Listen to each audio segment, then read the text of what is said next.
स्वस्य धाम्ने नमो राधिकायाय त्वदीयप्रियाय नमो नन्दलीलाय देवाय तुभ्यं नमामीश्वरं सच्चिदानन्दरूपं रसकुण्डलं गोकुले व्रजमानम्। हरे कृष्ण प्रभु जी। हरे कृष्ण प्रभु जी। हरे हरे कृष्ण। कृष्णा। बहुत सुंदर मैया, बहुत सुंदर। मैंने तो पहली बार सुना आपका भजन। थैंक यू प्रभु जी। मेरा स्क्रीन क्लियर है, आवाज क्लियर है? जी प्रभु जी। जी, तो प्रारंभ करते हैं, समय हो गया है। मंगलाचरण से प्रारंभ करते हैं। ओम अज्ञानतिमिरन्धस्य ज्ञानाञ्जनशलाकया चक्षुरुन्मिलितं येन तस्मै श्रीगुरवे नमः। श्रीचैतन्यमनोभीष्टं स्थापितं येन भूतले स्वयं रूपकदा मह्यं ददाति स्वपदान्तिकं। वन्देऽहं श्रीगुरु श्रीयुतपदकमलं श्रीगुरोन् वैष्णवांश्च श्रीरूपं साग्रजातं सगणरघुनाथान्वितं तं सजीवं साद्वैतं सावधूतं परिजनसहितं कृष्णचैतन्यदेवं श्री राधा कृष्ण पादान सगण ललिता श्री विशाखान्वितांश। हे कृष्ण करुणा सिंधु दीन बंधु जगतपते गोपेश गोपिका कांत राधा कांत नमस्तुते। तप्त कांचन गौरांगी राधे वृंदावनेश्वरी वृषभानुसुते देवी प्रणमामि हरिप्रिये। नामा ओम विष्णुपादाय कृष्ण प्रेष्ठाय भूतले श्रीमते भक्ति वेदांत स्वामिन इति नामिने। नमस्ते सरस्वते देवी गौरवाणी प्रचारिणे निर्विशेष शून्यवादी पाश्चात्य देशतारिणे पंचतत्वात्मकं कृष्ण भक्तरूप स्वरूपकं भक्तावतारं भक्ताख्यं नमामि भक्तशक्तिकं। वाञ्छाकल्पतरुभ्यश्च कृपा सिन्धुभ्यैव च पतितानां पावनेभ्यो वैष्णवेभ्यो नमो नमः। जय श्री कृष्ण चैतन्य प्रभु नित्यानंद श्री अद्वैत गदाधर श्रीवासादि गौर भक्त वृंद। हरे कृष्ण कृष्ण कृष्ण हरे हरे, हरे राम राम राम हरे हरे। हरे कृष्ण कृष्ण कृष्ण हरे हरे, हरे राम राम राम हरे हरे। हरे कृष्ण कृष्ण कृष्ण हरे हरे, हरे राम राम राम हरे हरे। हरे कृष्ण।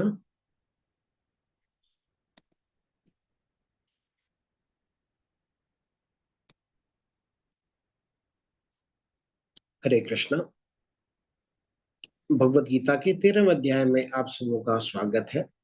आज हम पढ़ेंगे क्षेत्र क्षेत्रज्ञ विभाग योग या प्रकृति पुरुष और चेतना। तो आज से हम 13वें अध्याय आरंभ करने वाले हैं। भगवत गीता को 3 मुख्य भागों में विभाजित कर सकते हैं, जैसा कि हमने पहले भी चर्चा की थी। तो ऐसे तो सारी भगवत गीता भक्ति योग के बारे में बताता है, परंतु प्रथम 6 अध्याय जो है वो कर्म योग प्रधान है। भक्ति योग है लेकिन कर्म योग ज्यादा है। अध्याय 1 से अध्याय 6 तक, बीच के 6 अध्याय भक्ति योग प्रधान है, अर्थात इसमें शुद्ध भक्ति के बारे में बताया गया है। अध्याय 7 से लेकर के अध्याय 12 तक, और अंत के जो 6 अध्याय हैं ज्ञान योग प्रधान है, अध्याय 13 से अध्याय 18। तो हम अब ज्ञान योग के बारे में सीखेंगे। तो हम जल्दी से जान लेते हैं कि कल के अध्याय में हमने क्या जाना। 11वें अध्याय में देखा था कि भगवान का जो श्याम सुंदर रूप है या साकार रूप है वह कितनी अधिक श्रेष्ठ है, लेकिन उसको हम कैसे देख सकते हैं। भगवान अंत में बोलते हैं, भक्त्या त्वनन्य सख्या अहम एव विधोर्जुन द्रष्टुम ज्ञातुम द्रष्टुम च तत्वेन प्रविष्टु च परंतप। हे अर्जुन, केवल अनन्य भक्ति द्वारा मुझे उस रूप में समझा जा सकता है जिस रूप में मैं तुम्हारे समक्ष खड़ा हूं, और इसी कारण मेरा साक्षात दर्शन भी किया जा सकता है। केवल इसी विधि से तुम मेरे ज्ञान के रहस्य को पा सकते हो। केवल अनन्य भक्ति से भगवान के श्याम सुंदर रूप के दर्शन कर सकते हो। भगवान आगे बोलते हैं, देवा अपयस्य रूपस्य नित्यम दर्शन कांचिणा। देवता भी इस श्याम सुंदर रूप के दर्शन करने के लिए तरसते हैं और देखने की ताक में रहते हैं। तो उसके बाद भगवान ने 12वें अध्याय में क्या बताया कि भक्ति योग क्यों श्रेष्ठ है। कई लोगों को लगता है कि भक्ति एक मार्ग है जो कि बहुत सरल मार्ग है और यह उन लोगों के लिए है जो ज्ञान योग और ध्यान योग नहीं कर सकते। भक्ति भावुक लोगों के लिए है, ऐसा लोग समझते हैं, पर वास्तव में जो श्रेष्ठ मार्ग है वह ध्यान योग या ज्ञान योग है। तो ऐसा कोई लोग बोलते हैं, लेकिन कल के अध्याय में भगवान ने इसका साक्षात खंडन किया है। अर्जुन भगवान से प्रश्न पूछते हैं। कल के अध्याय में हमने पढ़ा, एवं सतत युक्ता ये भक्ता स्वम पर्युपासते ये चापि अक्षरम अव्यक्तम तेसा के योग वित्तम। अर्जुन ने पूछा कि जो आपकी सेवा में सदैव तत्पर रहते हैं या जो अव्यक्त निर्विशेष ब्रह्म की पूजा करते हैं, इन दोनों में से किसे अधिक पूर्ण अर्थात सिद्ध माना जाए। तो साकार रूप में आपकी पूजा करते हैं जो कि साकार रूप में आपसे जुड़ना चाहते हैं, दूसरे जो आपको अव्यक्त रूप से जुड़ना चाहते हैं, तेषा के योग वित्तम, दोनों में से कौन अधिक श्रेष्ठ है। तो अर्जुन भगवान से पूछते हैं। तो हम नहीं बता सकते निराकार का मार्ग श्रेष्ठ है या साकार का मार्ग श्रेष्ठ है, पर भगवान ये बता सकते। तो भगवान इसमें क्या बोलते हैं, मई आवेश मनो इमाम नित्य युक्त उपासते श्रद्धया पर्युपेता ते में युक्त तमा मता। जो मुझ में मन लगाता है, साकार रूप में मन लगाता है, ते में युक्त तमामता, वह मेरे मन के हिसाब से ज्यादा श्रेष्ठ है। क्यों? क्योंकि फिर भगवान बताते हैं कि जो निराकार में ध्यान लगाते हैं या निराकार मार्ग से ढूंढना चाहते हैं, उनके बारे में क्या बोलते हैं भगवान, क्लेशो अधिकतरस्तेषाम अव्यक्त आसक्त चेतसाम अव्यक्ता ही गतिर दुखम देहवद्भिर अवाप्यते। जो भगवान से अव्यक्त रूप से जुड़ना चाहता है, जिनका अव्यक्त रूप में मन लगता है, उनका मार्ग कैसा होता है बताते हैं, क्लेशो अधिक तरस तेषाम, उनका मार्ग बहुत ही दुखों से भरा रहता है। और आगे बताते हैं, अव्यक्ता ही गतिर दुखम देहवत भी अवाप्यते, सभी धारियों के लिए ऐसा मार्ग बहुत ही ज्यादा कठिन है। तो भगवान यह नहीं बोलते कि निराकार का मार्ग श्रेष्ठ नहीं है या सही नहीं है। भगवान क्या बोलते हैं कि वह भी मार्ग है, लेकिन दो मार्ग जो है बहुत ही ज्यादा कठिन है। अब वो कठिन क्यों है, उसके बहुत सारे कारण हैं कि जैसा कि हम देख सकते हैं, साकार रूप में ध्यान आसानी से लगा सकते हैं और जो निराकार मार्ग है उसमें व्यक्ति केवल अपने मार्ग के बारे में सोचता है, लेकिन साकार मार्ग में जो पूजा करते हैं सभी को जोड़ना चाहते हैं। जैसे भक्त है उसे सभी भगवान से जुड़ सकते हैं, और बाकी जो जीव जंतु हैं निराकार का ध्यान नहीं कर सकते, सिर्फ मनुष्य ही निराकार का ध्यान कर सकता है। लेकिन जब हम भगवान की साकार रूप में सेवा करते हैं तो उसमें हम पेड़ पौधे हो या जानवर हो, सभी भगवान की भक्ति से जुड़ सकते हैं। कोई भी पेड़ पौधा जानवर सब भक्ति से जुड़ सकते हैं। जैसे जानवर को हम प्रसाद खिला सकते हैं, पेड़ से भगवान के लिए फल अर्पित ला सकते हैं और अर्पित कर सकते हैं, फूल अर्पित कर सकते हैं। इसलिए भगवान बताते हैं कि जो भी भगवान से जुड़ना चाहे ते में युक्त तमामता, भगवान बोलते हैं मेरे मन के अनुसार वह ज्यादा श्रेष्ठ है। फिर भगवान आगे बताते हैं कि किस प्रकार वो अपने भक्तों की सहायता करते हैं। जो निर्विकारवादी हैं, निराकारवादी होते हैं, उनको उचित समय देखना पड़ता है शरीर त्यागने का, कि अभी कौन सा समय चल रहा है, उत्तरायण में त्यागना है या हमें दक्षिणायन में शरीर को त्यागना है, इसके बाद कृष्ण पक्ष में त्यागना है या शुक्ल पक्ष में त्यागना है, दिन में त्यागना है या रात में त्यागना है। तो समय स्थान सब चीज देखनी पड़ती, किसको, मुक्ति के लिए, किसको, निराकारवादी को। तो भगवान क्या बोलते हैं साकारवादी के लिए, तेषाम अहम समुद्धरता मृत्यु संसार सागरात भवामि न चिरात पार्थ मई आवेशित चेतसाम। भगवान बताते हैं मेरे भक्तों को इतना नहीं सोचना पड़ता, मैं स्वयं उनका उद्धार करने आता हूँ। तेषाम अहम समुद्धरता मृत्यु संसार सागरात। भगवान कहते हैं भगवान स्वयं आते हैं और उनका हाथ पकड़कर मृत्यु संसार से ले जाते हैं। भवामी न चिरात पार्थ मैयावेशित चेतसा। भगवान बोलते हैं कि उसमें मैं बिल्कुल भी देर नहीं लगाता। चीर मतलब देर, ना चीर मतलब जल्दी, फटाफट। जो निराकारवादी हैं वह भगवान के सर्व साकार रूप को नहीं मानते, तो उनका अंत समय होता है वह बहुत ज्यादा कठिनाई से बीतता है। जो भगवान के साकार रूप में मानते हैं, भगवान स्वयं उनके सामने प्रकट होते हैं अपने श्याम सुंदर रूप में। इस प्रकार भगवान अपने साकार रूप में भक्ति को ज्यादा श्रेष्ठ बताते हैं। यह हमने देखा किस तरह से भगवान से अलग अलग स्तर में किस तरह से जुड़ सकते हैं। तो सबसे पहले भगवान बोलते हैं कि मई आवेश मनो मन आधस्व मई बुद्धि निवेशया निवसिष्यसि मय्येव अत ऊर्ध्वं न संशया। अपने मन और बुद्धि को मेरे में लगाओ और हमेशा मेरा चिंतन करो। अगर तुमसे यह नहीं होता तो क्या करो कि अभ्यास करो, भक्ति के जो नियम है उनका अभ्यास करो। अगर तुमसे भक्ति के नियमों का अभ्यास भी नहीं होता तो क्या करो, जो भी तुम कर्म करते हो मेरे लिए करने का प्रयास करो। जो भी तुम्हारे अंदर योग्यता है उसके अनुसार तुम मेरे लिए कर्म करने का प्रयास करो। भगवान फिर बोलते हैं अगर तुमसे वह नहीं होता तो यत कर्म परमो भवा, उसके फल से आसक्त मत हो। और अगर तुम्हारे अंदर अभी भी आसक्ति है तो इसका मतलब तुम्हारे अंदर अभी ज्ञान नहीं आया है। क्यों? क्योंकि बिना ज्ञान के वैराग्य नहीं आता। जैसे लकड़ी होती है, अगर वो लकड़ी गीली होती है तो उसमें आग नहीं जलता। तो किसी के अंदर अगर वैराग्य नहीं आ रहा है, आसक्ति बनी हुई है, इसका मतलब अभी भी उसके अंदर ज्ञान की कमी है। भगवान क्या बोलते हैं? ज्ञान का अभ्यास करो। यह है श्रेयो ही ज्ञानम अभ्यासात ज्ञानम ध्यानम विशिष्यते। भक्ति की अलग अलग स्तर यह हमने कल के अध्याय में सीखा। अब हम आगे का अध्याय 13 आरंभ करने वाले हैं। कोई पूछ सकता है कि हमने भक्ति योग पढ़ लिया तो भगवान ने ज्ञान योग की चर्चा क्यों की? तो हमें समझना होगा कि भक्ति एक लक्ष्य नहीं है, भक्ति एक यात्रा है जो कि कभी भी समाप्त नहीं होती। भक्ति कैसे है? अहेतुक्य अप्रतिहता ये आत्मा सुप्रसिद्धति। प्रतिहता जो कभी समाप्त नहीं होता या अखंड है। अहेतुक्य बिना किसी कारण के। भक्त जब भगवत धाम में जाते हैं उसमें ऐसा नहीं कि वे चुपचाप बैठ जाते हैं, वहां भी वे निरंतर सेवा करते रहते हैं।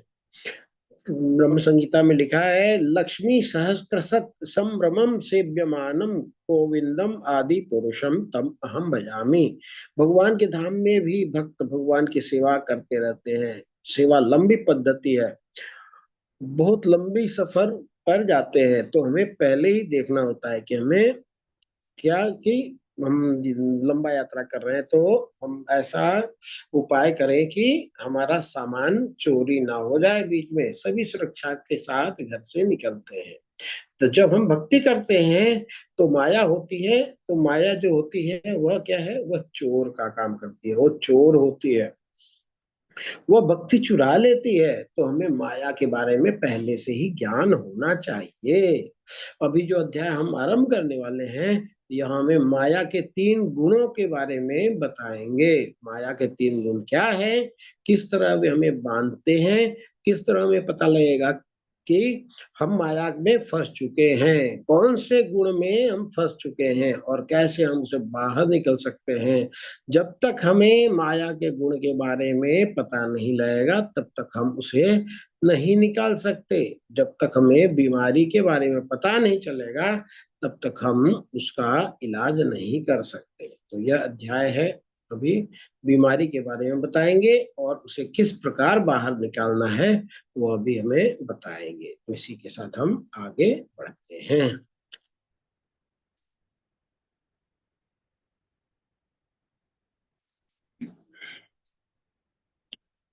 अर्जुन उवाच प्रकृतिं पुरुषं चैव क्षेत्रं क्षेत्रज्ञम् एव च एतद्वेदितुमिच्छामि ज्ञानं ज्ञेय च केशव। उत्तर देते भगवान। श्री भगवान उवाच इदं शरीरं कौन्तेय क्षेत्रमित्य अभिधीयते यद्यपि वेति तं प्राहुर्क्षेत्रज्ञ इति तद्विदः। अर्जुन ने कहा, हे कृष्ण, मैं प्रकृति एवं पुरुष अर्थात भोक्ता, क्षेत्र एवं क्षेत्रज्ञ तथा ज्ञान और ज्ञेय के विषय में जानने का इच्छुक हूँ। श्री भगवान ने कहा, हे कुंती पुत्र, यह शरीर क्षेत्र कहलाता है और इस क्षेत्र को जानने वाला क्षेत्रज्ञ कहलाता है। तो क्या बोल रहे हैं कि ये जो हमारा शरीर है इसको क्षेत्र कहते हैं, यही खेत है। और जो इस क्षेत्र के बारे में अर्थात इस शरीर के बारे में जानता है वो क्या है, वो क्षेत्रज्ञ है, वो क्षेत्र का जानकार है। तो यहाँ पे 6 प्रश्न करते हैं।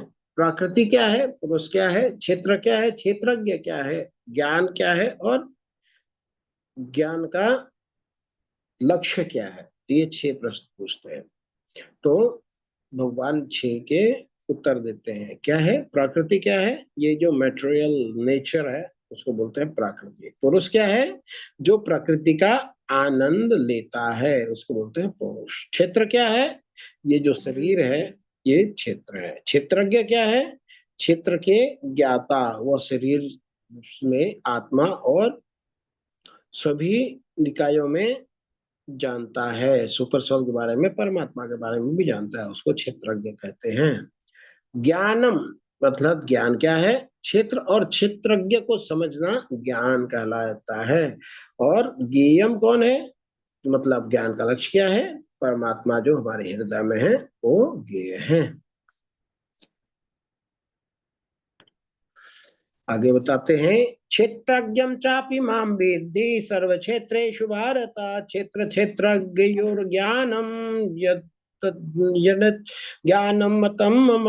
हे अर्जुन, आपको समझना चाहिए कि मैं भी सभी शरीर का ज्ञाता हूँ और इस शरीर और इसके ज्ञाता को समझने की जो कहा गया है, ज्ञान कहा गया है, यही मेरी राय है। तो भगवान क्या कर रहे हैं कि इस जो क्षेत्र के बारे में और क्षेत्रज्ञ के बारे में समझता है उसको ज्ञान कहते हैं। तो यहाँ पे आप देख सकते हैं ये एक फील्ड है। फील्ड में क्या दिख रहा है, एक बैरिकेटिंग किया हुआ है, ये जो बाउंड्री किया हुआ है तार से, कटीला से। तो ये क्या बताता है कि एक साइड में दूसरे किसान का खेत है और दूसरे साइड में दूसरे किसान का खेत है। तो ये जो खेत है इसमें क्या होती है, ये पैदावार होती है। और खेत को जानने वाला कौन होता है, इस खेत के बारे में किसको पता है, पहला जिसका खेत है, जिसने खेत की रजिस्ट्री कराई है वो जानता है खेत के बारे में। और दूसरा क्षेत्रज्ञ एक है कि हम अपने बारे में जानते हैं। मान लीजिए राइट हैंड साइड में जो क्षेत्र है उसके मालिक को इसके क्षेत्र के बारे में जानकारी होगी, और बाजू वाला जो खेत है उसका जो मालिक है उसको इसके बारे में जानकारी होगी। लेकिन जो सरकार है उसको सबके बारे में जानकारी है। क्यों, क्योंकि वो सबका इंफॉर्मेशन लेके रखता है। तो ये क्षेत्र की जानकारी किसको किसको है, एक जिसका है, दूसरे सरकार को। वैसे ही ये जो हमारा शरीर है इसको भी 2 जानकार है। कौन, एक तो हम स्वयं की, और दूसरे हमारे शरीर में परमात्मा रहते हैं, भगवान रहते हैं, वो भी इस शरीर के को जानते हैं।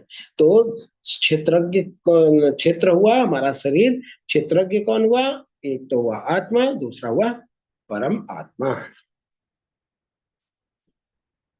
वेद व्यास जी क्या कहते हैं, विभिन्न वैदिक ग्रंथों में विभिन्न ऋषियों ने कार्यकलापों के क्षेत्र तथा उन कार्यकलापों के ज्ञाता के ज्ञान का वर्णन किया है। इसे विशेष रूप से वेदांत सूत्र में कार्य कारण के समस्त तर्क समेत प्रस्तुत किया जाता है। तो ये वेदांत सूत्र में है क्या कि कोई भी कार्य जब होती है तो वो बिना कारण के नहीं होती। तो अगर कार्य को बंद करना है तो कारण को मिटाना होगा। आगे बताते हैं कि भगवान की शक्ति का प्राकट्य अन्नमय रूप में होता है, जिसका अर्थ है अस्तित्व के लिए भोजन, अन्न पर निर्भरता। यह ब्रह्म की भौतिकवादी अनुभूति है। क्या बोलते हैं कि जब सबसे लोअर लेवल में होता है, व्यक्ति क्या सोचता है कि अनाज, अनाज के लिए काम किस लिए कर रहे हो भाई? अनाज के लिए। तो मतलब वो सोचता है कि अनाज के लिए ही सारा संघर्ष होना चाहिए। लेकिन क्या होता है, वो अन्न से आदमी के भौतिक जीवन की रक्षा होती है। तो ये सबसे लोअर ऑर्डर है और ये ब्रह्म की भौतिकतावादी अनुभूति है। तो नेक्स्ट में अन्न में परम सत्य की अनुभूति करने के पश्चात फिर प्राणमय रूप में मनुष्य सजीव लक्षणों का या जीवन रूपों में परम सत्य की अनुभूति करता है। तो नेक्स्ट लेवल है क्या? प्राणमय। प्राणमय में क्या होता है कि अपने जीवन रक्षा ही मेन उद्देश्य है। पहले वाला में क्या था कि अन्न ही मेन लक्ष्य है, ताकि हम अन्न खाएंगे तभी हम जीवित रह सकेंगे। हम कैसे अपने जीवन को बचा के रखना है? अन्न खाने के बाद। तो नेक्स्ट लेवल है प्राणमय कि भूख से तो हम जीवित बच गए। अब क्या है? अब प्राण में मतलब कोई हम प्राण रक्षा मेन उद्देश्य है। और ये क्या होता है, ये मनुष्यों में भी होता है और जानवरों में भी होता है। जैसे कोई मान लीजिए कुत्ता है आपके आजू बाजू में, तो कुत्ता जानता है, मान लीजिए कुत्ता के ऊपर में आपने पत्थर उठा करके मारने का चेष्टा किया, तो कुत्ता समझ जाता है कि ये व्यक्ति के साथ मुझे नजदीकी नहीं बनाना है, ये क्या है, ये पत्थर मार देता है। तो वो उसको मालूम है कि प्राण किससे बचेंगे, कैसे खतरा में पड़ जाएंगे। तो या फिर वही कुत्ता या कोई जानवर को आप रोज रोज खाना दीजिए, तो वो आपके नजदीक आएगा, वो खाना के प्रयास में फिर से आएगा। मतलब वो जानता है कि प्राण की रक्षा किससे हो रही है और किससे प्राण को खतरा है। तो प्राण के बारे में नेक्स्ट लेवल का जो अंडरस्टैंडिंग है, स्तर है ब्रह्म कुछ का, वो क्या है? प्राणमय कोश। इसके बाद आता है ज्ञानमय रूप में। वह अनुभूति सजीव लक्षणों से आगे बढ़कर चिंतन, अनुभव तथा आकांक्षा तक पहुंचती है। तो पास्ट एक्सपीरियंस से वो आकांक्षा करता है, अनुभव करता है और चिंतन करता है। तो ये क्या है? ये विज्ञानमय कोश है। तो ज्ञानमय कोश में मनुष्य ही आगे बढ़ता है और जानवर वगैरह नहीं बढ़ पाते हैं। इसके बाद ब्रह्म की जो उच्चतर अनुभूति है उसे विज्ञानमय रूप कहते हैं, जिससे जीव के मन और जीवन के लक्षणों को जीव से भिन्न समझा जाता है। तो इसमें क्या है कि जो ज्ञान लिया था उसको अप्लाई करना है, तो उसको बोलते हैं विज्ञानमय कोश। हाँ। इसके बाद परम अवस्था आती है जो आनंदमय है, अर्थात सर्व आनंदमय प्रकृति की अनुभूति है। इस प्रकार से ब्रह्म अनुभूति की 5 अवस्थाएं हैं, जिन्हें ब्रह्म पुच्छ कहा गया है। तो इसमें प्रथम 3 जो अन्नमय, प्राणमय और ज्ञानमय अवस्था जीवों के कार्यकलाप के क्षेत्र में से संबंधित है। परमेश्वर इन कार्यकलाप के क्षेत्र से परे हैं और आनंदमय है। तो जो परमेश्वर है वो ये अवस्था के में नहीं पड़ते, इसलिए वे क्या है, वो इन सबसे ऊपर है और हमेशा वो आनंद का वर्धन करते रहते हैं। तो वही पिक्चोरियल व्यू में दिया है। सबसे नीचे जो स्तर है अन्नमय है, इसके बाद प्राणमय है, प्राणमय से ज्ञानमय है ये या मनोमय, मनोमय के बाद विज्ञानमय और विज्ञानमय के बाद आनंदमय कोश। ऐसे ही 5 स्तर होते हैं ब्रह्म अनुभूति के, और 5 कोश होते हैं। तो ये 5 कोश हमने देखा। शुरुआत कहाँ से हुआ? अन्नमय से, अन्नमय से प्राणमय, प्राण से मनोमय या ज्ञानमय, ज्ञानमय से विज्ञानमय और विज्ञानमय से आनंदमय। आनंदमय में ये भगवत दर्शन होते हैं। अब एलिमेंट क्या क्या है, कौन कौन से एलिमेंट से बना है हमारा क्षेत्र? जो क्षेत्र हमारा जो शरीर है बना कैसे है? पंच महाभूत। पंच महाभूत किसको बोलते हैं? पृथ्वी, अग्नि, जल, अग्नि, वायु और आकाश, ये 5 महाभूत जो है वो पहला है। इसके बाद अहंकार, बुद्धि और अव्यक्त। अव्यक्त मतलब 3 गुणों के अप्रकट अवस्था। इसके बाद 10 इंद्रियां, 5 कर्मेंद्रियां और 5 ज्ञानेंद्रियां। 10 इंद्रियां तथा मन, 5 इंद्रिय विषय। 5 इंद्रिय विषय क्या? इंद्रियां कौन सी? आंख, आंख मतलब रूप। आंख का विषय क्या है? रूप है। रस का विषय क्या है? जिह्वा का विषय क्या है? रस है।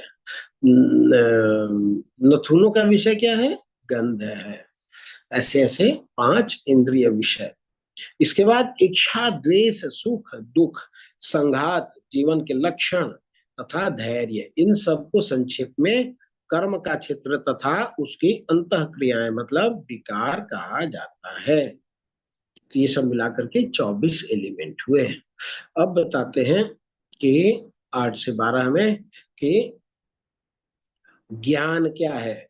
अमानित्वम, अदम्भित्वम, अहिंसाम, शांतिमार्जवम, आचार्य उपासनम, शौचम, स्थैर्यम, आत्मविनिग्रह, इंद्रियार्थेषु वैराग्यम, अनहंकार एव च, जन्म मृत्यु जरा व्याधि दुख दोषानुदर्शनम, आसक्ति अनविस्मंग, पुत्र द्वारा गृहादिषु नित्यं च समचित्तत्वं, निष्ठ अपनिष्ठ पाप्यतिषु मयि चानन्य योगेन भक्तिरव्यभिचारिणी, विविक्त देश सेवित्वं रतिर्जन संसदि, अध्याय अध्यायात्म ज्ञान नित्यत्वं, तत्व ज्ञानार्थ दर्शनम्, एतद् ज्ञानम् इति प्रोक्तम्, अज्ञानं यद् तोऽन्यथा।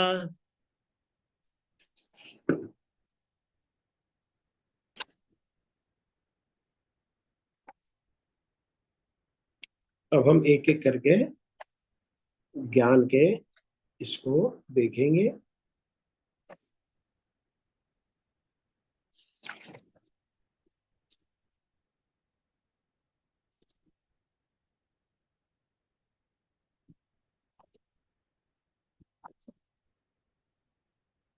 तो क्या बोलते हैं?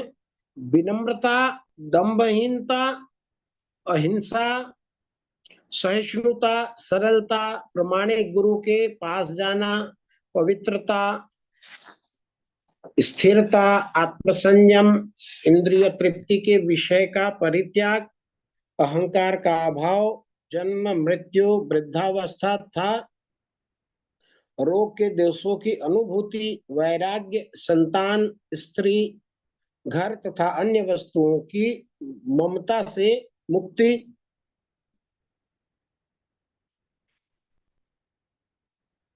हरे कृष्णा।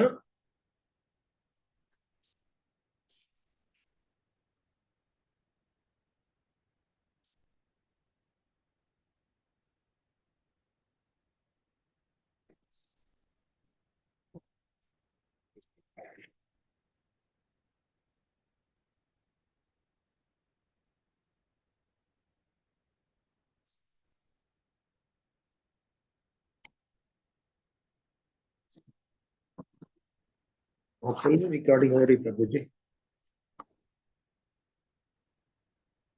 ममता से मुक्ति, अच्छी था बुरी घटनाओं के प्रति समभाव, मेरे प्रति निरंतर अनन्य भक्ति, एकांत स्थान में रहने की इच्छा, जन समूह में से भी लगाव, आत्म साक्षात्कार की महत्ता को स्वीकारना तथा परम सत्य की दार्शनिक खोज, इन सब को मैं ज्ञान घोषित करता हूं और इनके अतिरिक्त जो भी है वह सब अज्ञान है। तो भगवान क्या कह रहे हैं?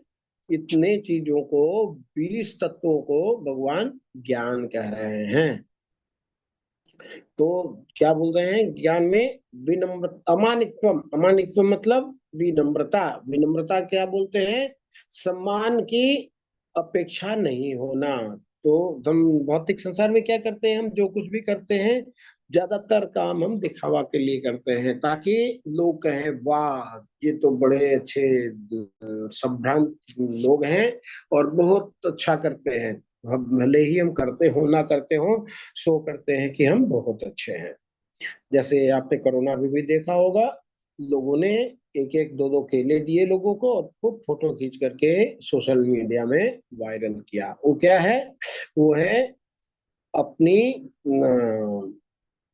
सम्मान की इच्छा रखना, और इसका उल्टा है विनम्रता, जो सम्मान को की परवाह नहीं करते, उसको बोलते हैं अमानित्वम। मान से के परे जाना, मान की परवाह नहीं करना।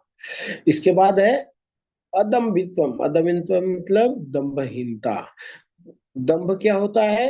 प्रसिद्धि पाने के लिए उत्सुक होना। और दंभ क्या है कुछ सो कुछ करना। तो अदम्भित्व मतलब दंभ का रहित होना। इसके बाद है अहिंसा। अहिंसा क्या है? अन्यों को विपत्ति में न डालना। ये विपत्ति में डालना उसको हिंसा कहते हैं, और किसी को विपत्ति में नहीं डालने को अहिंसा कहते हैं। तो रियल रूप तौर में तो होना चाहिए अहिंसा। उसको बोलते हैं कि जो प्रचार नहीं करता है वो हिंसा करता है। तो प्रचार करना ये अहिंसा है। जैसे कोई बालक है, कोई बालक है, वो मान लीजिए मेला में या कैसे भी गुम हो गया है। तो गुम हो गया है तो बहुत देर से अगर माता पिता से बिछड़ गया है, तो वो क्या कहेगा? उसको भूख लगा होगा, तो आप उसको अगर भोजन करा देंगे तो वो खुश हो जाएगा। लेकिन कितना देर तक खुश होगा? वो 2-4 घंटा 5 घंटा के लिए खुश होएगा। उसको मान लीजिए ठंड लग रही हो, आपने जैकेट दे दिया या फिर आपने कंबल दे दिया, तो वो कितना देर के लिए होगा? वो 6 महीना 4 महीना के लिए होगा। लेकिन अगर उस बालक को उसके पिताजी के पास पहुंचा दीजिए, उनकी माताजी के पास पहुंचा दीजिए, तो ना आपको खाना अरेंज करने की जरूरत है, ना कपड़ा अरेंज करने की जरूरत है, कुछ भी जरूरत नहीं है, और वो बालक जो है वो ज्यादा अच्छा प्रसन्न मुद्रा में रह पाएगा। तो अहिंसा क्या है? किसी को विपत्ति में नहीं डालना, मतलब विपत्ति से बाहर कर देना। तो जो लोग भगवान भगवान क्या बोलते हैं? ईश्वर अंश जीव अविनाशी। जितने जीव हैं वो ईश्वर के अंश हैं। तो जीव को जो भूला पड़ा है कि मैं ईश्वर का अंश हूँ, उसको बता देना कि आप भगवान के अंश हो, तो वो भगवान की भक्ति प्रारंभ कर देता है। तो हमें क्या करना चाहिए? हमें अहिंसा करना चाहिए। अहिंसा करने का मतलब है कि हमें प्रचार करना चाहिए। शांति, शांति में सहिष्णुता, मतलब तिरस्कार अपमान को सहन करना, टॉलरेट करना। जैसे वृक्ष क्या होता है? वृक्ष होता है सहिष्णु। क्या बोलते हैं?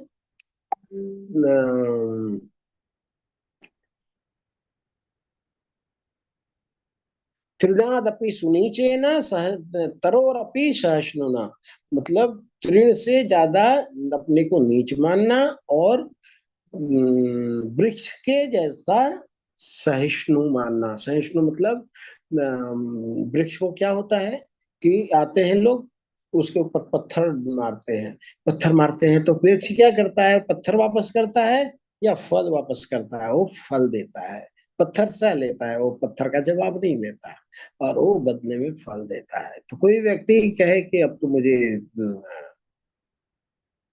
काटना है, ये वृक्ष यहाँ पे नहीं चाहिए, यहाँ पे तो फील्ड बनना है, तो वो कुल्हाड़ी से क्या करता है? वृक्ष को काट देता है। तो वृक्ष क्या उसको बराबर से जैसे उसने काटा है, वृक्ष भी उसको काटता है क्या? नहीं, बदले में वृक्ष उसको लकड़ी देता है। सहिष्णु मतलब किसी को तिरस्कार या अपमान ना करना, किसी को सपोर्ट करना, उसको बोलते हैं सहिष्णुता। इसके बाद है आर्जवन। आर्जवन मतलब सरलता। सरलता क्या होता है?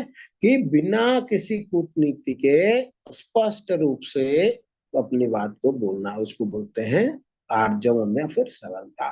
इसके बाद बोलते हैं आचार्य उपासनम, मतलब प्रमाणिक गुरु की सेवा करना निस्वार्थ भाव से। तो अगर हम प्रमाणिक गुरु के पास जाते हैं तो ये क्या है? ये भी ज्ञान है।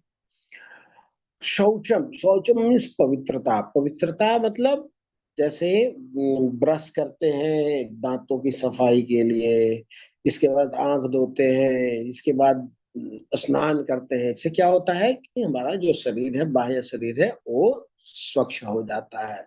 और अंदर में मन है, मन को साफ करने के लिए क्या करना पड़ता है? भगवान के नाम का जप करना पड़ता है। हरे कृष्णा हरे कृष्णा हरे कृष्णा कृष्णा कृष्णा कृष्णा कृष्णा हरे हरे, हरे हरे हरे राम राम राम राम राम हरे राम हरे। हरे अगर हम ये करते हैं तो हमारा आंतरिक अर्थात मन की सफाई हो जाती है। स्थैर्यम, स्थैर्य मतलब स्थिरता, दृढ़ता। आध्यात्मिक जीवन में प्रगति करने के लिए दृढ़ संकल्प होना, ये ज्ञान का अंग है। और आत्म विनिग्रह, आत्म विनिग्रह मतलब आत्म संयम, मतलब प्रतिकूल चीज का त्याग करना। जो हमारे भक्ति को बढ़ाएगा उसका अंगीकार करना, जो उसको घटाएगा उसका त्याग कर देना। तो आत्म संयम ये बहुत बड़ा गुण है। इसके बाद इंद्रियार्थेषु वैराग्यम, इंद्र तृप्ति के विषय का परित्याग, मतलब अपने इंद्रियों को इंद्रिय विषय से दूर रखना। अन अहंकार एवच, अन अहंकार, अहंकार मतलब अपने को बड़ा मानना। अन अहंकार मतलब अपने को बड़ा नहीं, अपने को तुच्छ मानना। तो मिथ्या अहंकार न होना मतलब शरीर, स्वयं को शरीर न मानना, स्वयं को शरीर से ऊपर स्तर में मानना, उसको बोलते हैं मिथ्या अहंकार न होना। जन्म मृत्यु जरा व्याधि दुख दोषानुदर्शनम, जन्म मृत्यु बुढ़ापा और व्याधि के दोष को समझना कि ये कष्टप्रद है। तो हम लोग क्या सोचते हैं, हम दिन भर इधर जाते हैं उधर जाते हैं, क्या करते हैं, एग्जाम है तैयारी नहीं हुआ है, ये दोष है, ये गड़बड़ है, ये कष्ट है। या फिर बीमारी हो गई, ये कष्ट है। या फिर मान लिया कोई मुकदमा लग गया, ये कष्ट है। लेकिन ये वास्तव में कष्ट है क्या? ये क्या वास्तव में दुख है? अगर दुख होता तो बीमारी से सबको नाराजगी होनी चाहिए थी। लेकिन कुछ समुदाय हैं, कुछ लोग हैं जो रोगी हैं, जो उसको रोग हुआ है, वो कष्ट पाते हैं। लेकिन उनके कष्ट से जो मेडिकल लोग होते हैं, मेडिकल एम्प्लॉय होते हैं, उनके लिए क्या है, वो बोलते हैं ये हमारा सीजन है, मतलब कमाई का साधन है। तो आपका, आपके लिए पॉइजन किसी और के लिए फूड का काम करता है। तो आपको ये अच्छा नहीं लगता, दूसरे को लेकिन अच्छा लगता है। जैसे मुकदमा, मुकदमा जिसके ऊपर हुआ है उसको अच्छा नहीं लगता है, लेकिन वकील के लिए क्या है, वकील के लिए तो अच्छा है। इसका मतलब कि जो भी दुख है, अगर एक के लिए दुख है और दूसरे के लिए सुख है, तो वास्तव में वो दुख नहीं है। तो दुख क्या है? जो दुख उसको बोलते हैं जो कोई नहीं चाहता और कोई इससे बच नहीं सकता। अगर ऐसा कंडीशन को फुलफिल करता है तो उसको रियल दुख बोला जाता है। तो रियल दुख क्या, क्या किसको बोला जाता है? जन्म मृत्यु बुढ़ापा और व्याधि, ये दोष को समझना। तो क्या होता है कि हम लोग लेकिन अभ्यस्त हो चुके होते हैं, जन्म हो रहा है रोज, किसी ना किसी का जन्म हो रहा है, मृत्यु भी रोज किसी न किसी की हो रही है, बुढ़ापा भी सबको ही हो रहा है, और रोग तो सबको है ही। तो हम लोग इसको बड़ा कंफर्टेबल ले लेते हैं, ये दुख तो नहीं है, ये सबके पास है, सबके साथ है। तो एक कथा आती है गौतम बुद्ध की। जब वो छोटे थे तो कुछ ब्राह्मणों ने को बुलाया था उन्होंने, और भविष्य देखने के लिए बोला था बालक के। तो ब्राह्मणों ने कहा था कि ये तो बहुत बड़ा चक्रवर्ती सम्राट होगा, या फिर ये साधु होगा, ये बीच का राजा नहीं बनने। तो इनके जो पिताजी हैं, ये इनके बहुत ज्यादा उम्र होने के बाद ये प्राप्त हुए थे उनको। तो बहुत मानते थे, ऐसे तो सब संतान को मानते हैं, लेकिन ये राजा थे। और राजा होने के मतलब है कि जिम्मेवारी होती है कि आप दूसरे राजा को राजगद्दी दे, तो पुत्र की आवश्यकता थी इनको। तो क्या करते हैं ये कि कहीं वैरागी ना हो जाए, इसलिए अपने सारे नौकर चाकरों को बोल दिया है कि ये जो मेरा बेटा है, इसको दुख दूर से भी दिखाई न देना चाहिए कि दुख क्या होता है। अगर दुख मालूम हो जाएगा इसको तो वैराग्य आ जाएगा इसके मन में, तो दुख नहीं होना चाहिए। तो क्या होता है कि उनको सारी सुविधाओं के बीच में रखा जाता है, कहीं किसी मतलब एडवर्स उल्टा जो प्रतिकूल परिस्थिति है वहां पे नहीं डाला जाता, वो कहीं बाहर आना जाना कुछ नहीं करता है। एक समय की बात है, गौतम बुद्ध, जो सिद्धार्थ नाम था उनका बचपन का, उन्होंने नौकर चाकर को बोला कि मैं बाहर जाना चाहता हूँ, मैं थोड़ा सैर करना चाहता हूँ। तो वो बाहर निकले तो उन्होंने देखा कि कोई व्यक्ति है, वो बूढ़ा मतलब बेंड, उसके कमर बेंड है और वो छड़ी लेकर के बढ़ रहा है, बहुत कष्ट के अनुभव कर रहा है। तो ये इन्होंने अपने मंत्री से पूछा, अपने सबॉर्डिनेट से पूछा कि ये क्या हो गया इसको। बोलता है ये बीमार है, ये बूढ़ा हो गया है, इसलिए इससे चला नहीं जा रहा है और ये कष्ट में है। तो सिद्धार्थ ने बोला कि बूढ़ा, मैं भी बूढ़ा होऊंगा क्या? तो हाँ, आप भी बूढ़ा होएंगे। तो बोले कि क्या उपाय है कि बूढ़ा ना हो? बोले सब लोग बूढ़ा होते हैं तो आप भी बूढ़ा होंगे। थोड़ा सा आगे गए तो कोई बीमार बैठा हुआ था। बोले कि अरे ये क्या, क्यों दुख है दिख रहा है? तो ये बीमारी है। तो बीमारी किसको किसको होती है? बोले बीमारी तो सबको होती है। अरे मैं तो इतना बड़ा राजा का बेटा हूँ, इतना संपत्ति है, मैं बीमारी को पैसे दे करके दूर कर लूंगा। लेकिन बोलते हैं कि नहीं, बीमारी तो सबको होती है, चाहे अमीर हो चाहे गरीब हो, सबको होती है। आगे जब बढ़ते हैं तो किसी की अर्थी देखते हैं, कोई मृत्यु हो गया तो बोला इसको क्या हो गया, तो ये बेचारा ये मर गया। तो इसका मतलब है ये मर गया और सब लोग मरते हैं क्या? तो हाँ, आप भी मरेंगे, सभी मरते हैं।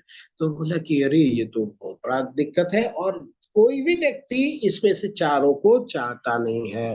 Nobody wants it but nobody can avoid it, कोई भी इससे बच नहीं सकता।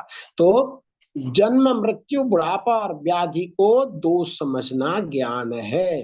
तो हम अपने को समझ सकते हैं कि हम कितने लोगों को ध्यान रहता है कि जन्म, मृत्यु, जरा, व्याधि कष्ट वाला चीज है और हमको इससे बाहर निकलना है। अगर हम ऐसे दिमाग में अगर आता रहे, तो हम कहते तो हैं अपने वो ज्ञानी, अगर हमारे दिमाग में ये आता रहे कि मृत्यु आनी है, मृत्यु आनी है, मृत्यु आनी है, और ये पता है मृत्यु एक परीक्षा है, तो परीक्षा है तो क्या करना पड़ेगा? तैयारी करनी पड़ेगी। तो अगर किसी को ये याद रहे जन्म, मृत्यु, बुढ़ापा और व्याधि दोष है, तो भक्ति से वो दूर जा ही नहीं सकता है। आगे बताते हैं, आसंगिर अनभिष्वंग पुत्र दारा गिरहादिशु। तो वैराग्य और संतान, स्त्री, धन और घर और अन्य वस्तु की ममता से मुक्ति, तो ये भी ज्ञान के अंग हैं। इसके बाद बताते हैं भगवान, नित्यम च समचित्तम इष्ट अनिष्ट उपपत्तिषु। अच्छी तथा बुरी घटनाओं के प्रति समभाव, ऐसा नहीं कि अच्छी घटना हो तो उछलने लग जाओ, बुरी घटना हो तो डिप्रेशन में आत्महत्या कर लो, ऐसा नहीं। दोनों में समभाव रहना। मयि चा अनन्य योगेना भक्तिर् अव्यभिचारिणी, मतलब भगवान के प्रति निरंतर अनन्य भक्ति, अविक्षेपित ध्यान से भक्ति करना। अव्यभिचारिणी, व्यभिचारिणी मतलब जो सबके साथ संबंध रखते हैं, अव्यभिचारिणी मतलब एक के साथ संबंध रखते हैं। तो क्या बोलते हैं कि सिर्फ भगवान के प्रति निरंतर अनन्य भक्ति, और ये भक्ति इसका भी कर लेते हैं, उसका भी करते हैं, उसका भी करते हैं, ये नहीं चलेगा। अनन्य भाव से, एक के भाव से भक्ति। विविक्त देश सेवित्वम अर्थात एकांतवास, भक्त की संगति में रहना। जैसे एकांतवास का मतलब होता है लाइक माइंडेड पीपल के साथ रहना। ऐसा नहीं कि कोई पूजा का बात कर रहा है, कोई सिनेमा का बात कर रहा है, कोई जुआ सट्टा का बात कर रहा है, तो इसका मतलब क्या है? ये है संसार में है 50 तरह के लोग हैं, तो हमें क्या होना है कि 50 लोगों से दूर होना है। तो कैसे दूर रह सकते हैं? कि हम चाहे एकांत में बैठे या फिर लाइक माइंडेड पीपल के साथ में रहे, भक्त लोगों के साथ रहे। भक्त लोग का क्या विषय होता है चर्चा का? चर्चा का विषय होता है साधना कैसे हो, साधना कैसे बढ़ाई जाए, भगवान की लीला कैसे हो। तो अगर ऐसा हो तो इसको एकांतवास कहा जाता है। विविध देश सेवित्वम, इसके बोलते हैं और अति जन संसदी, मतलब जन समूह से भी लगाओ। क्या होता है कि जब हम संसार में होते हैं तो दोनों साथ में घूमते हैं, गप मारते हैं, सिनेमा का बात करते हैं, सब कुछ करते हैं, लेकिन जब हम भक्ति करते हैं, जब हम ज्ञान हो जाता है तो जन समूह में ये समय खराब करने के लिए नहीं जाते, तो जन समूह से भी लगाव हो जाता है। अध्यात्म ज्ञान नित्यत्वम, अर्थात आत्म साक्षात्कार की महत्ता को स्वीकार करना। आत्म साक्षात्कार जरूरी है और इसके लिए हम प्रयास करें, तो ये भी एक ज्ञान का लक्षण है। तत्व ज्ञान नार्थ दर्शनम, परम सत्य की दार्शनिक खोज करना। मैं इन सबको ज्ञान घोषित करता हूँ, तो ये जब 20 एलिमेंट थे उनको भगवान ज्ञान घोषित करते हैं, और इसके अतिरिक्त जो कुछ भी वह सब अज्ञान है। बोलते कि इसमें जिसका लिस्ट में नाम नहीं है वो उसको तुम अज्ञान समझो।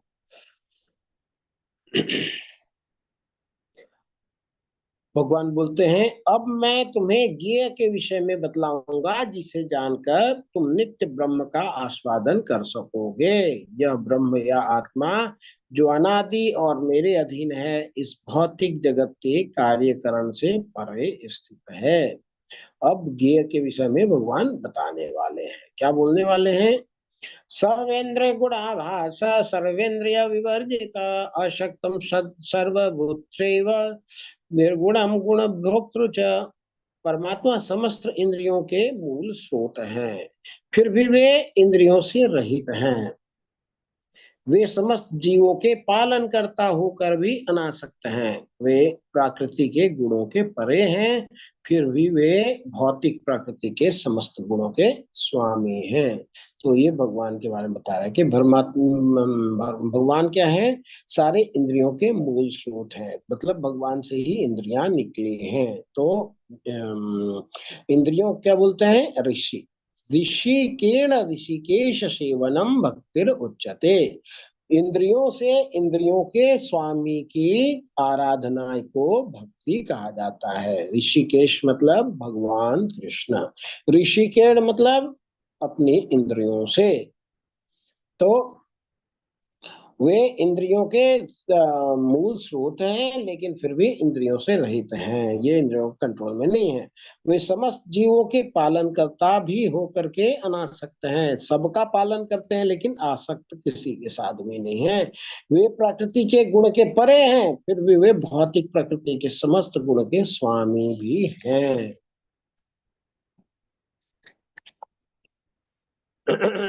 आगे बताते हैं, परम सत्य समस्त जीवों मतलब चरभी और अचरभी के बाहर तथा भीतर स्थित हैं। वे भौतिक इंद्रियों के द्वारा जानने या देखने से परे हैं। यद्यपि वे अत्यंत दूर रहते हैं, किंतु हम सबों के निकट भी हैं। तो ये भगवान की स्थिति बताई गई है। परम सत्य भगवान दूर भी हैं और निकट भी हैं। ये अचिंत्य भेदाभेद तत्व है, ये दोनों ही है, बड़ा भी है छोटा भी है। भौतिक संसार में क्या होता है? बड़ा होगा तो छोटा नहीं होगा, छोटा होगा तो बड़ा नहीं होगा, लेकिन आध्यात्मिक संसार में ये सब पॉसिबल है। ये भौतिक इंद्रियों के द्वारा जानने या देखने से परे हैं, यद्यपि वे अत्यंत दूर रहते हैं, किंतु सबके निकट भी हैं। आगे बताते हैं, परम सत्य परम जीवो अर्थात चर अचर के बाहर तथा भीतर स्थित है। सूक्ष्म होने के कारण वे भौतिक इंद्रियों के द्वारा जानने या देखने से परे हैं, यद्यपि वे अत्यंत दूर रहते हैं, किंतु सबके निकट भी हैं। ये भगवान की स्थिति के बारे में बताया गया है। वे समस्त प्रकाशमान वस्तुओं के प्रकाश स्रोत हैं।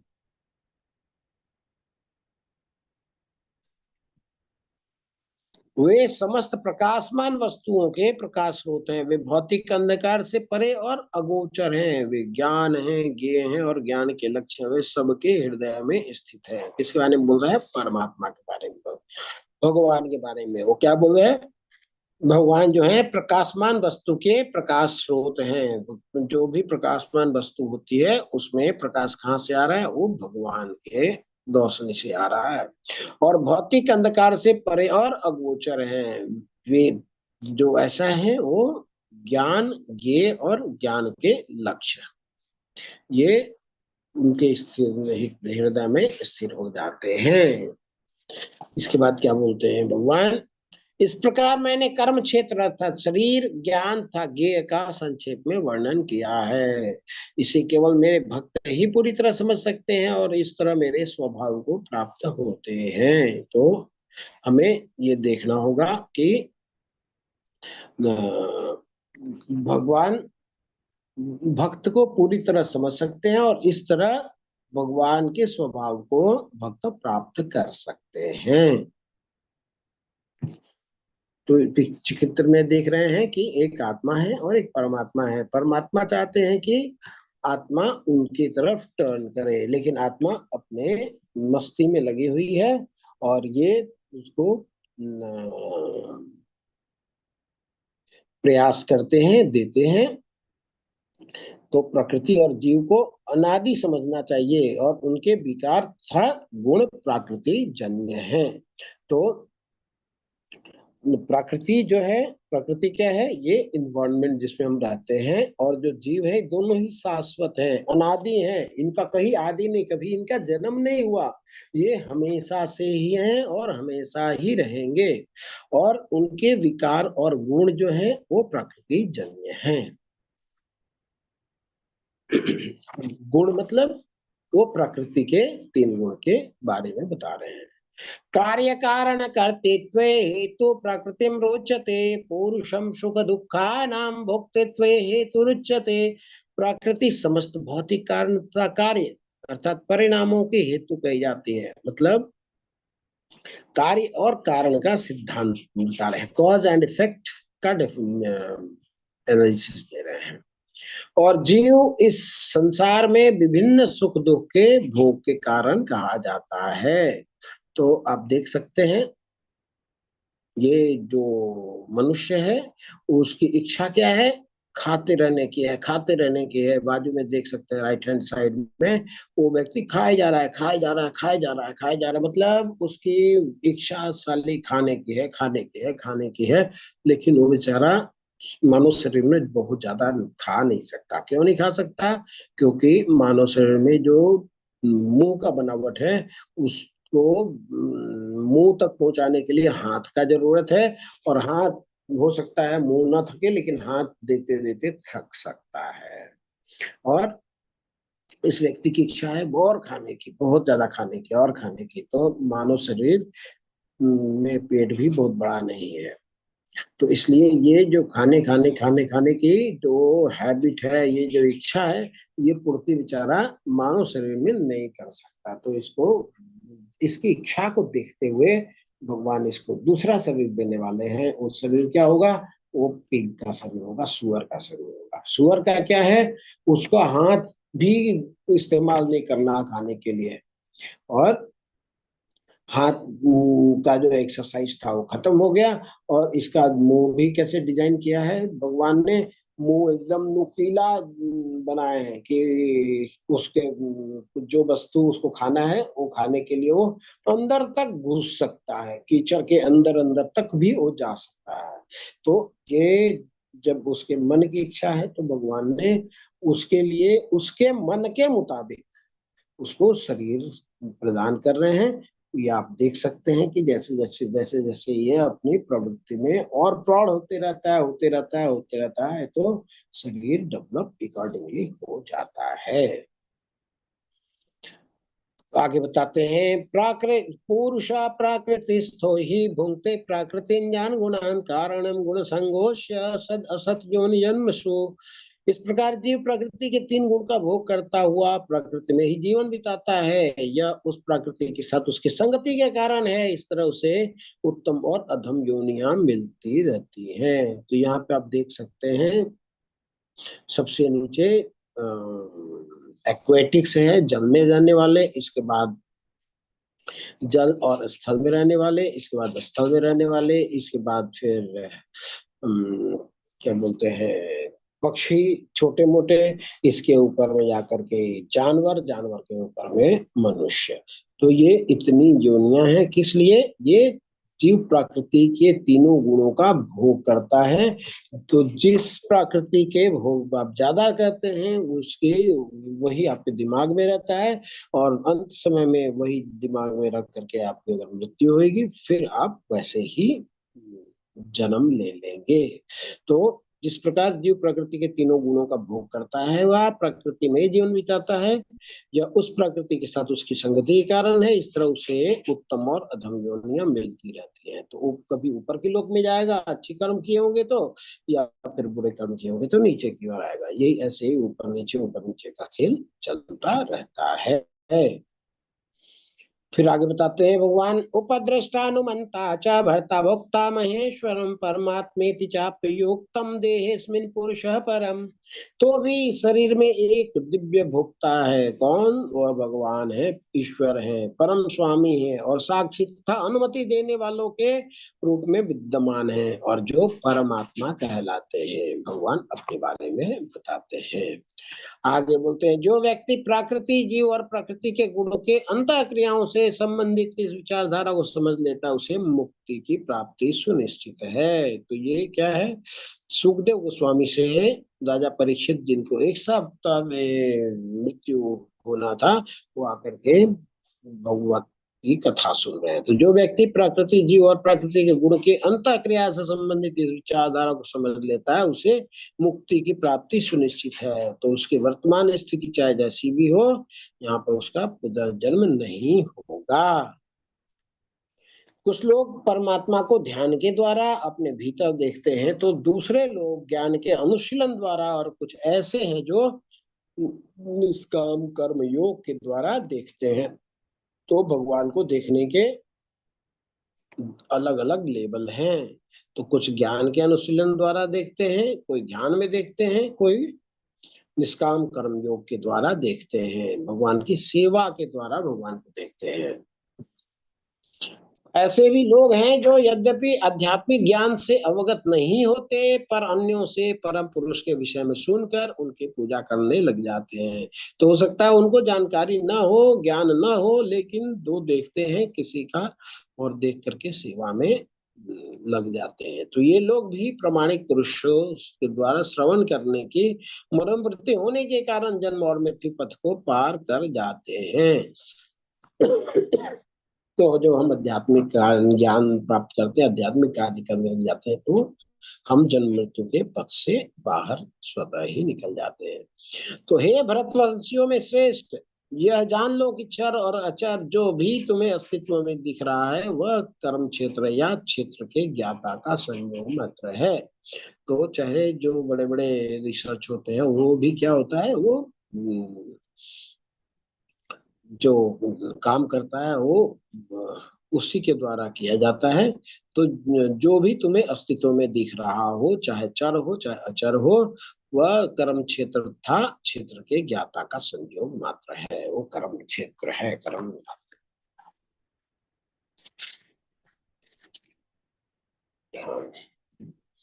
आगे बताते हैं, समम सर्वेषु भूतेषु तिष्ठन्त परमेश्वरं विनश्यस्य स्वविनश्यन्त य पश्यति स पश्यति।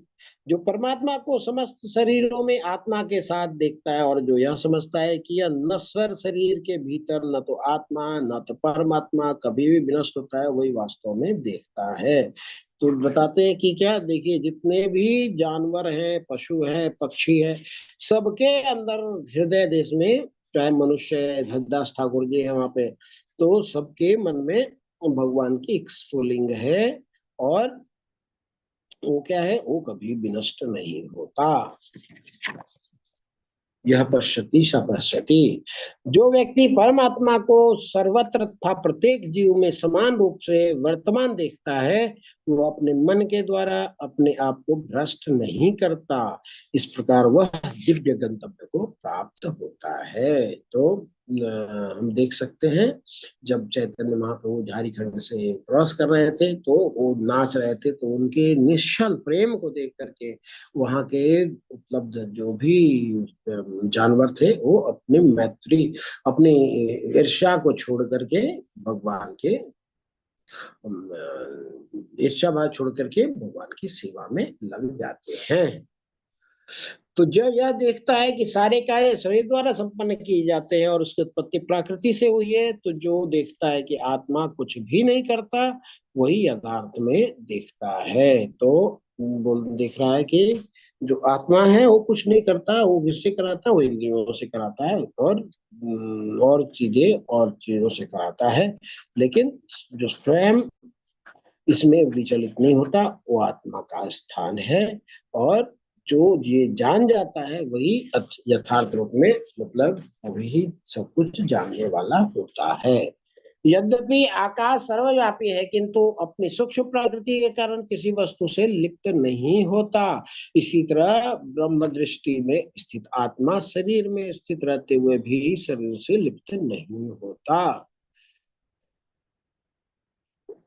तो जैसे आत्मा शरीर से लिप्त नहीं होता, उसी प्रकार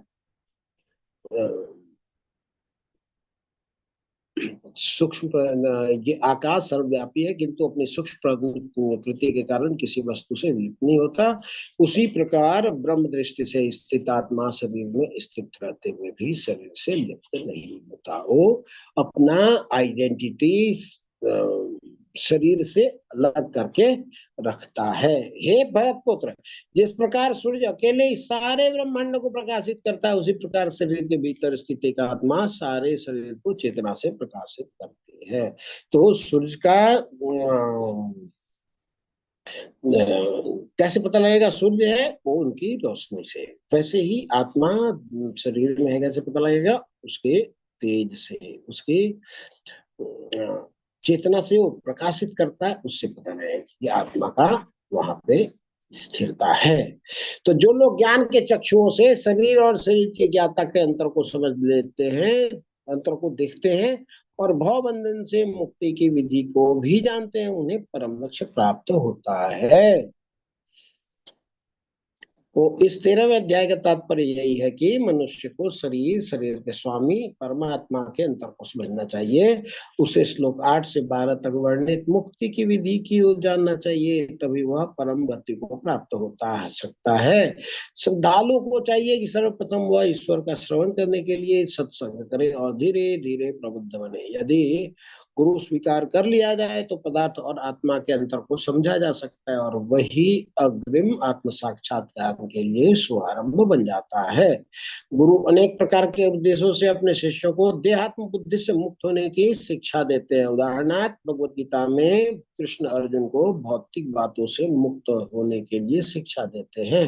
मनुष्य यह तो समझ सकता है कि यह शरीर पदार्थ है और उसे 24 तत्वों में विश्लेषित किया जा सकता है, लेकिन जीवन के लक्षण उन्हीं तत्वों के अंतःक्रियार्थक विकार हैं, किंतु उनसे भी ऊपर आत्मा और परमात्मा है। आत्मा तथा परमात्मा दो हैं। यह भौतिक जगत आत्मा तथा 24 तत्वों के संयोग से कार्यशील है।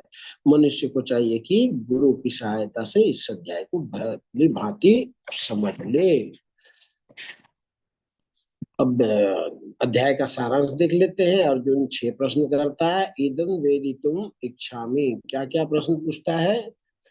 वो पूछता है कि क्षेत्र क्या है, क्षेत्रज्ञ क्या है, ज्ञान क्या है, ज्ञेय क्या है, प्रकृति क्या है और पुरुष क्या है। ये 6 प्रश्न पूछता है और भगवान इन 6 प्रश्न का उत्तर देते हैं। क्षेत्र और क्षेत्रज्ञ और ज्ञान का वर्णन करते हैं। क्षेत्रापि माम विद्धि। ज्ञान प्राप्ति की प्रक्रिया बताए हैं। मयि च अनन्य योगेन भक्ति सेवते। इसके बाद ज्ञान योग, ऑब्जेक्टिव नॉलेज क्या है? सर्वतः पाणिपादौ तत्, कि भगवान सर्वज्ञ हैं, सब जगह हैं। प्राकृतिक पुरुष और संग, कारणम गुण संगोश। इसके बाद है ज्ञान का दर्शन, क्षेत्र क्षेत्रज्ञ देव अंतरम ज्ञान चक्षुषा। तो ये इसी के साथ ही हमारा ये अध्याय आज का 13वां समाप्त होता है। तो ध्यान पूर्वक श्रवण करने के लिए बहुत बहुत धन्यवाद। और किसी का कोई प्रश्न है तो हम ले सकते हैं। हरे कृष्णा प्रभु जी, दंडवत प्रणाम। सुधीर पंसारी प्रभु। हरे कृष्णा, दंडवत प्रणाम प्रभु जी। हरे कृष्ण प्रभु। जी, धन्यवाद। जिज्ञासा थी कि एक तो 13.7 का जो श्लोक है उसमें अनुवाद में लिखा है कि सुख दुख संघात जीवन के लक्षण। तो संघात से क्या आशय क्या क्या होता है? क्या क्या प्रभु जी, कौन सा? 13.7। हाँ, 13 6 एंड 7। 7 एक साथ है ना? 6 एंड 7 एक साथ है। जी उसका जी जी, अनुवाद। मैं श्लोक देखता हूँ प्रभु, मैं एक श्लोक देखता हूँ एक बार। जी।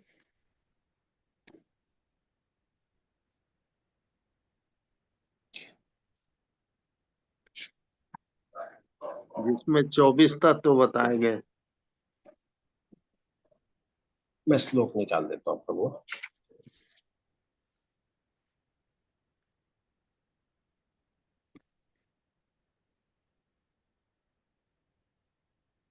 हाँ, ये प्रभु जी छठा और सातवें का अनुवाद है।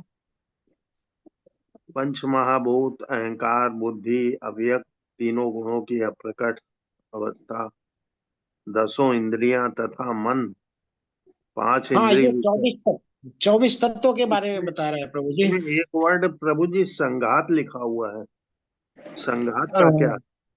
नहीं, संघात का अर्थ मुझे भी नहीं मालूम प्रभु जी।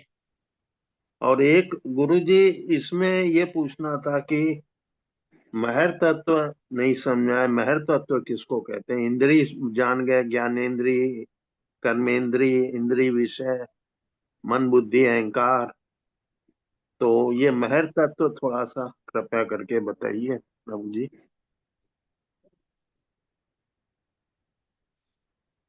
महत्त्व भी मुझे देखना होगा प्रभु जी। महत्त्व ये इंद्रिय और इंद्रिय विषय के कलेक्टिव को बोलते हैं, अच्छा। लेकिन एग्जैक्ट ये नहीं है प्रभु। ये और अंडरस्टैंडिंग कुछ पॉइंट दिन ऑफ व्यू बता से है, दीजिए लेकिन प्रभु जी। exact- कल हाँ बता हाँ। दीजिएगा। जी जी जी जी जी प्रभु जी, महत्त्व और जै- संघात।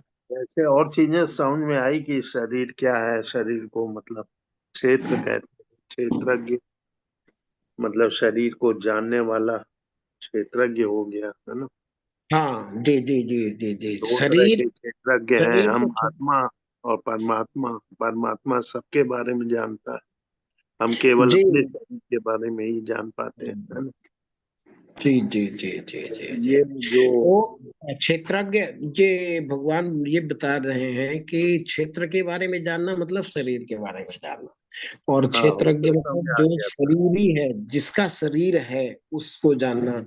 और हाँ, शरीर को दो लोग जानते हैं, एक आत्मा जानता है, एक परमात्मा जानता है। बिल्कुल तो ये सब परमात्मा चीजें शरीर को जानता है और शरीर की रक्षा के लिए सब प्रयत्न करता है। लेकिन जो हाँ शरीरी है, जो आत्मा है, जो हम हैं, हम जी। खुद शरीर को नहीं जानते। और जो किसान अपने खेत को नहीं जानता, वो क्या करेगा? वो कुछ उसमें बीज नहीं बोएगा। बीज नहीं बोएगा तो क्या होगा? उसका जो खेत है वो खराब हो जाएगा। तो अगर हम अपने शरीर को जानेंगे तो हम इसका इस्तेमाल करेंगे, अच्छा बिल्कुल। इस्तेमाल करेंगे तो अच्छा लाभ होएगा। जैसे जो किसान खेत के बारे में जानता है, उसमें समय से हल चलाता पानी है, समय देगा। से बीज डालता है, और समय से फसल को सुचारू रूप से उगाता है। तो उसको जी। क्या मिलती है? उसको रिटर्न मिलती है, उसको अनाज के लिए दाम मिलता है।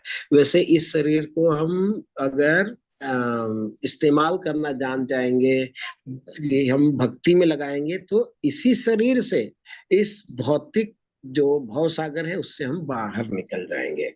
अगर हम नहीं जानेंगे तो ऐसे ही आहार निद्रा भटकते भय रहे। में ही पूरा समय बर्बाद कर लेंगे और शरीर का नाश कर लेंगे। फिर से दूसरा शरीर मिलेगा, फिर से तीसरा शरीर मिलेगा, और जैसे ही करते रहेंगे।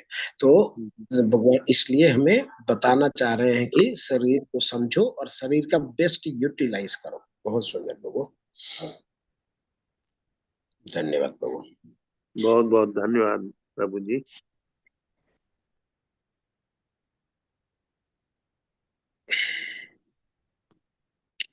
एसपी सिंह प्रभु जी, हरे कृष्णा, दंडवत प्रणाम। आप हाँ सब प्रभु जी। लोग अपने को अनम्यूट कर लें। हरे कृष्णा प्रभु जी, दंडवत प्रणाम प्रभु जी। हरे कृष्णा प्रभु, दंडवत प्रणाम। प्रभु जी, ये प्रकृति के 3 गुण कौन कौन से हैं प्रभु जी? जी जी जी जी जी जी। ये जो भौतिक प्रकृति बोलते हैं, भौतिक प्रकृति, ये जो हम मेटेरियल वर्ल्ड में जहाँ रहते हैं उसको भौतिक प्रकृति बोलते हैं। तो भौतिक प्रकृति के में हम गुण के साथ बंधे हुए होते हैं। गुण 3 होते हैं। 3 गुण कौन से हैं? सत्व गुण, रजोगुण और तमोगुण। हमने तीसरे अध्याय में कहा था कि प्रकृति क्रियमाणानि गुणे कर्माणि सर्वश अहंकार विमूढ़ आत्मा कर्ता अहम इति मन्यते।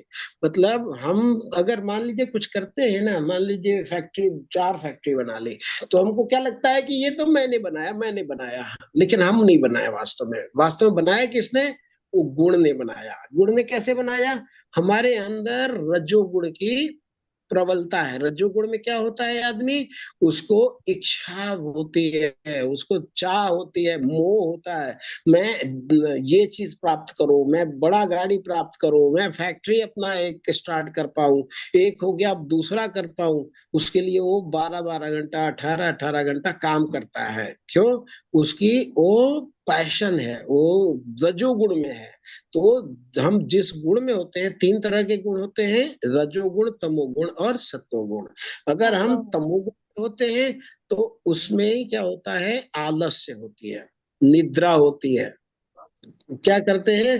वो शराब पी लिए और पी करके सो गए, इसको क्या बोलते हैं? तमोगुण बोलते हैं। तमोगुण मतलब वो आलस्य में रहेगा, वो भ्रमित रहेगा। और रजोगुण वो आसक्ति में रहेगा। आसक्ति मतलब वो मोह में रहेगा, वो प्राप्त करने की इच्छा होगी, मैं ये भी चाहूं, ये भी चाहिए, ये भी चाहिए। और सत्वगुण में आदमी सात्विकता से बंध जाता है। वो क्या करता है? वो किसी को ज्ञान देना, किसी से ज्ञान लेना, और वो ज्यादा भागा भागी में नहीं रहेगा, ज्यादा कमाई धमाई में नहीं रहेगा। तो ये सब 3 तरह के गुण हैं, और सारे जो जीव हैं ये कोई ना कोई गुण में बंधा होता है। कई बार ऐसा भी होता है कि हम तीनों गुण में बंधे होते हैं। एक ही व्यक्ति है, सुबह रात में वो तमोगुण में आ जाता है, सो जाता है। सुबह में वो सत्वगुण में होता है, अच्छा अच्छा काम करता है, भगवान के दर्शन करता है। और जब दोपहर होता है तो रजोगुण में आ जाता है। तो हम जो जीव हैं, ये जो भौतिक संसार में है, जो जो बंधन है, वो 3 गुण ही बंधन है प्रभु। और ये जो हमारा 13 से आगे वाला अध्याय है ना, वो गुण के बारे में और डिटेल डिटेल डिटेल डिटेल बताने वाला है। ठीक है प्रभु? ये अभी मतलब गुण कहाँ से स्टार्ट होता है, ये अभी प्रिलिमिनरी प्रील्यूड है। माया बोला था ना कि भक्ति क्या है? यात्रा है। यात्रा है मतलब दूर तक जाने का है। जब दूर में जाने के लिए हम तैयारी करते हैं, ट्रेन से जाना है, फ्लाइट से जाना है, जैसे भी जाना है, तो क्या करते हैं? हम सामान तैयार करते हैं, सामान को लॉक वगैरह करते हैं। क्यों? क्योंकि हमेशा सामान मेरे साथ नहीं रहने वाला है, कोई इधर जाएगा, कोई इधर जाएगा, तो उसको कोई चुरा ना ले, इसलिए हम उसको बांध के रखते हैं। तो भक्ति जो है वो, उसको कौन चुराता है? उसको माया चुराती है। माया कैसे चुराती है? वो 3 गुण के द्वारा चुराती है। तो 3 गुण के द्वारा चुराती है। 3 गुण कौन सा है, माया कौन सा है, ये जानना ही ज्ञान है। और हमारा जो अध्याय 13 के बाद हाँ, 13 के बाद जो 18 तक जो अध्याय है, वो ज्ञान के बारे में है, इन्हीं के बारे में चर्चा होने वाली है। ठीक है प्रभु? जी प्रभु जी। जैसे प्रभु जी, हम लोग पूरा दिन काम करते हैं, काम करते करते अगर भगवान को भी याद करते हैं, जैसे सुबह शाम पूजा करना, जब भी समय मिला तो भगवान को एक सांस में, कोई बोलता अरे माई, अरे दादा, ऐसे करके, लेकिन हम बोलते हैं हरे कृष्ण। जैसे लंबा सांस लेते हैं तो बोलते हैं हरे कृष्ण। तो उसमें हमारा कौन सा गुण होगा? देखिए, अगर सत्वगुण उसको बोलते हैं जो देवताओं की उपासना करते हैं, या फिर वो ज्यादा भागा भागी में नहीं रहते, उसको बोलते हैं सत्वगुण। लेकिन जब भगवान से जुड़ गए तो वो शुद्ध सत्व हो गया। वो त्रिगुण बोलते हैं ना भगवान अर्जुन को कि त्रैगुण्य विषया वेदा निस्त्रैगुण्य भव अर्जुन। हे अर्जुन तुम निस्त्रैगुण्य हो, 3 गुणों से ऊपर उठो। जो भक्ति है वो 3 गुण से ऊपर उठने की विधि है। ठीक है प्रभु, अभी तो हम हुए नहीं है, लेकिन हमारा प्रयास है वो 3 गुण से ऊपर उठने का है। तो एक दिन में नहीं होता, धीरे धीरे धीरे धीरे जब हम भगवान का नाम लेते हैं, भगवान के रूप का ध्यान करते हैं और भगवान की लीला सुनते हैं, भगवान के धाम में जाते हैं, तो हम शुद्ध सत्व के तरफ जाते हैं। ये मतलब 3 गुण से ऊपर वाले। लेकिन ये मोमेंटरी है प्रभु, थोड़े समय के लिए हम भगवान का ध्यान करते हैं, जप करते हैं, इसके बाद काम करते हैं, सब मिक्स हो जाता है। हमें धीरे धीरे धीरे धीरे अगर हम तमोगुण में हैं तो रजोगुण में आने का प्रयास करें, रजोगुण में है तो हम सत्वगुण में आने का प्रयास करें, सत्वगुण में है तो हम शुद्ध सत्व में आने का प्रयास करें। ऐसा नहीं होता है। और भक्ति जो है वो तमोगुण में रह करके भी की जा सकती है, सीधा वो तमोगुण से शुद्ध सत्व में भी जा सकता है। ठीक है प्रभु। जी प्रभु जी, बहुत बहुत धन्यवाद प्रभु जी। हरे कृष्णा, दंडवत प्रणाम प्रभु जी। हरे कृष्णा प्रभु, दंडवत प्रणाम प्रभु। हरे कृष्ण प्रभु जी, दंडवत प्रणाम। हाँ, हरे कृष्णा भैया, दंडवत प्रणाम।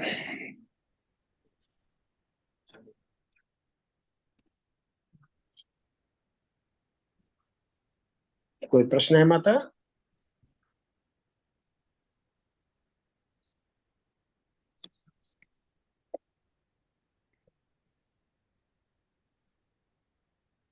हरे कृष्ण माता।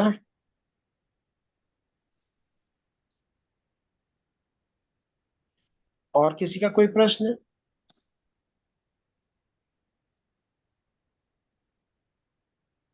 सुधीर सारे प्रभु जी बोल रहे हैं प्लीज स्टार्ट रिकॉर्डिंग। रिकॉर्डिंग हो रहा प्रभु। कल 14वां प्रभु जी चैप्टर। ग्रुप में यदि रिकॉर्डिंग आ जाए तो बहुत कृपा हो प्रभु जी। हाँ डालेंगे प्रभु जी, डालेंगे प्रभु जी। ठीक है, और हरे कोई कृष्ण प्रश्न प्रभु है जी। तो? हाँ, हरे कृष्ण प्रभु जी। हरे अभी कृष्णा अभी प्रभु। लाइव चालू है तो लाइव बंद करना है तो कर दीजिए। क्लास हो चुका है तो लाइव बंद करना है कि? नहीं, अब कोई प्रश्न नहीं है तो क्लास को विराम देंगे प्रभु। ओके प्रभु जी, हरे कृष्ण। हरे कृष्ण प्रभु। वैष्णव प्रणाम मंत्र करके क्लास को विराम देंगे। वांछा कल्पतरुभ्यश्च कृपा सिंधुभ्य एव च पतितानां पावनेभ्यो वैष्णवेभ्यो वैष्णव वृंद की जय। श्री प्रभुपाद की जय। भगवान की बाड़ी भगवत गीता की जय। आप जय हो। दादा गोविंद के जय हो। जय। हरे कृष्णा कृष्णा कृष्णा कृष्णा हरे हरे कृष्णा हरे हरे, हरे राम राम राम हरे हरे, कृष्णा कृष्णा कृष्णा हरे हरे हरे हरे हरे, राम हरे राम राम हरे हरे, कृष्णा कृष्णा कृष्णा हरे हरे कृष्णा हरे हरे, हरे राम हरे हरे को धन्यवाद। हरे कृष्ण प्रभु जी, हरे कृष्णा सभी को। दंडवत प्रणाम। हरे कृष्ण।